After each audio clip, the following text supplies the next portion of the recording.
Hello everyone, ಎಲ್ಲರೂ ಹೇಗಿದ್ದೀರಾ? ಚೆನ್ನಾಗಿದ್ದೀರಾ ಅನ್ಕೋತೀನಿ. ಇವತ್ತು ಕಥೆಯ ಅಂತಿಮ ಭಾಗಕ್ಕೆ ಬಂದಿದ್ದೇನೆ. ತುಂಬ ಚೆನ್ನಾಗಿದೆ ಕತೆ, ಒಂದು ಸತಿ ಕೇಳಿ ನೋಡಿ. ನಾವು ಇರುವಾಗ ಎಲ್ಲ ಸಂಬಂಧನೂ ಇರುತ್ತೆ. ದುಡ್ಡಿರುವಾಗ ಎಲ್ಲ ಸಂಬಂಧ, ದುಡ್ಡು ಇಲ್ಲದಿದ್ದರೆ ಯಾವ ಸಂಬಂಧನೂ ಇರೋದಿಲ್ಲ. ಹಾಗಾಗಿ ನಮ್ಮ ಧೈರ್ಯ, ನಮ್ಮ ಆತ್ಮವಿಶ್ವಾಸನೇ ನಮ್ಮ ಕೈ ಹಿಡಿಯುತ್ತೆ ಅನ್ನೋದಕ್ಕೆ ಈ ಕಥೆನೇ ಸಾಕ್ಷಿಯಾಗಿದೆ.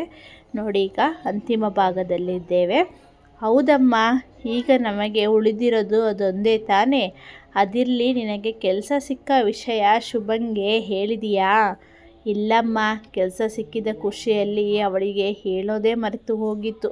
ಈಗಲೇ ಹೋಗಿ ಬರ್ತೀನಮ್ಮ ಎನ್ನುತ್ತಾ ಪೂಜಾ ವಿಷಯ ತಿಳಿಸಲು ಗೆಳತಿಯ ಮನೆಯತ್ತ ಹೆಜ್ಜೆ ಹಾಕಿದಳು.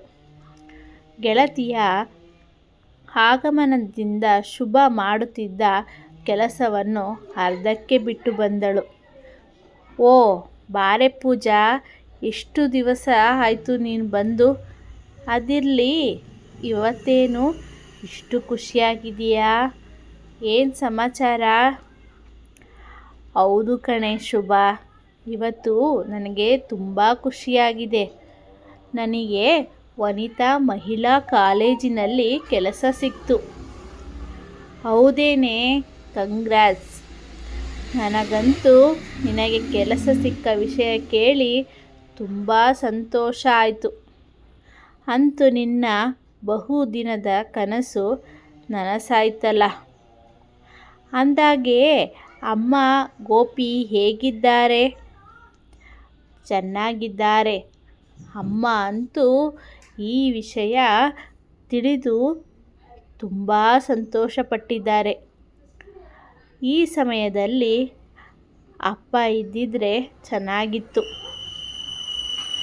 ಆದರೆ ಏನು ಮಾಡೋದು, ನಾವು ಕೇಳಿಕೊಂಡು ಬಂದಿದ್ದು ಇಷ್ಟು. ಸಮಾಧಾನ ಮಾಡ್ಕೋ ಪೂಜಾ, ನಿನ್ನ ಮನಸ್ಸಿನ ನೋವು ನನಗೆ ಅರ್ಥ ಆಗುತ್ತೆ. ನಿಮ್ಮ ತಂದೆ ಆಶೀರ್ವಾದನೇ ನಿಮ್ಮನ್ನು ಹಾರೈಸುತ್ತಾ ಇದೆ. ಇನ್ನಾದರೂ ಹಳೆಯದನ್ನು ಯೋಚನೆ ಮಾಡೋ ಬದಲು ಮುಂದಿನ ದಿನಗಳ ಬಗ್ಗೆ ಯೋಚನೆ ಮಾಡು. ನಿಮ್ಮ ಚಿಕ್ಕಪ್ಪ, ನಿಮ್ಮ ಮಾವ, ನೆಂಟರಿಷ್ಟರು ಆಡಿದ ಮಾತುಗಳಿಗೆ ಪ್ರತಿಯಾಗಿ ಅವರೇ ನಿಮ್ಮನ್ನು ಹೊಗಳುವ ಹಾಗೆ ನೀನು ನಿನ್ನ ಕೆಲಸದಲ್ಲಿ ಮುಂದುವರಿಯಬೇಕು. ಆಗಲೇ ನನಗೆ ಸಮಾಧಾನ.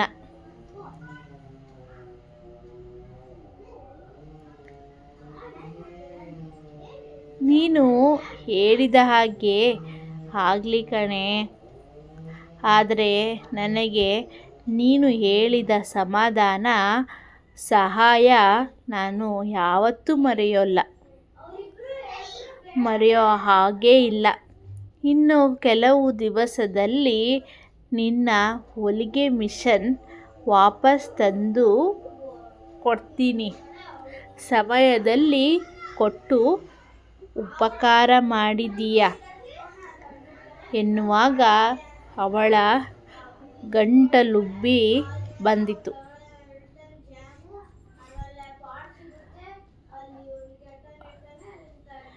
ಪೂಜಾ, ಹೀಗೆ ಮಾತಾಡ್ತೀಯಾ? ಸಮಯ ಸರಿಯಾಗಿ ದುಡ್ಡು ಕೊಟ್ಟಿದೀಯ. ಬೇಡ ಅಂದ್ರೇನು ನೀನು ಬಿಡಬೇಕಲ್ಲ.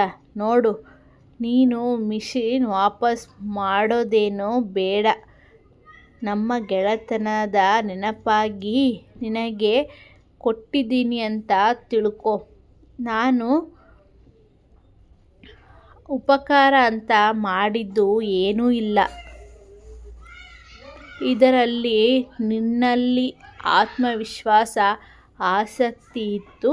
ನಾನು ಹೆಣ್ಣು, ನನ್ನಿಂದ ಏನೂ ಆಗಲ್ಲ ಅನ್ನೋ ಕೀಳರಿಮೆ ನಿನ್ನಲ್ಲಿ ಇಲ್ಲದೆ ಬದುಕನ್ನು ಚಾಲೆಂಜ್ ಆಗಿ ಸ್ವೀಕರಿಸಿದೆ. ಅದಕ್ಕೆ ನನ್ನಿಂದ ಆದ ಸಹಾಯ ಮಾಡೋಣ ಅಂತ ನಿನಗೆ 4 ಮಾತು ಹೇಳಿದೆ. ನೀನು ಸ್ವಪ್ರಯತ್ನದಿಂದ ತಾಳ್ಮೆಯಿಂದ ನಿನ್ನ ಬದುಕನ್ನು ರೂಪಿಸಿಕೊಂಡೆ. ಬದುಕಿನಲ್ಲಿ ನಾವು ಎಣಿಸಿದ್ದು ನಡೆಯಲ್ಲ, ಬಯಸಿದ್ದೂ ದಕ್ಕಲ್ಲ. ಎಲ್ಲ ಅನಿರೀಕ್ಷಿತವಾಗಿ ಘಟಿಸುತ್ತೆ. ಅದಕ್ಕೆ ಆ ಸಂದರ್ಭದಲ್ಲಿ ನಾವು ಧೈರ್ಯ ತಗೊಂಡು ಮುಂದಿನ ದಿನಗಳತ್ತ ಭರವಸೆಯಿಂದ ಹೆಜ್ಜೆ ಹಾಕಬೇಕು. ಬೇರೆಯವರ ಮೇಲೆ ಎಲ್ಲದಕ್ಕೂ ಅವಲಂಬಿಸದೆ ನಮ್ಮ ಪ್ರಯತ್ನದಲ್ಲೂ ನಾವು ತೊಡಗಬೇಕು ಅಂತ ಅನ್ನೋದಕ್ಕೆ ನೀನೇ ಒಂದು ಉದಾಹರಣೆ. ನಿಜವಾಗ್ಲೂ ನಿನ್ನ ಬಗ್ಗೆ ನನಗೆ ಹೆಮ್ಮೆ.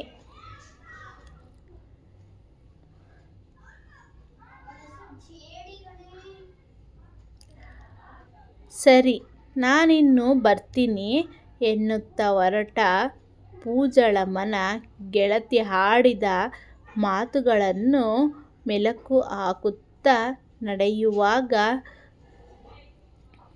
ಹೌದು, ಶುಭ ಹೇಳಿದ್ದ ಮಾತುಗಳಲ್ಲಿ ಎಷ್ಟು ಅರ್ಥವಿದೆ. ನನ್ನಲ್ಲಿ ಬದುಕನ್ನೆದುರಿಸುವ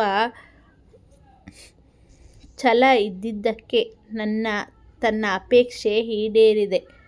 ಅದಕ್ಕೆ ಎಲ್ಲಕ್ಕಿಂತ ಮುಖ್ಯವಾಗಿ ಅಪ್ಪನ ಆಶೀರ್ವಾದ, ದೇವರ ಕೃಪೆ ನಮ್ಮ ಮೇಲಿದೆ ಎಂದುಕೊಳ್ಳುತ್ತಾ ಆತ್ಮವಿಶ್ವಾಸದ ನಡಿಗೆಯಲ್ಲಿ ಮನೆಯತ್ತ ಹೆಜ್ಜೆ ಹಾಕಿದಳು.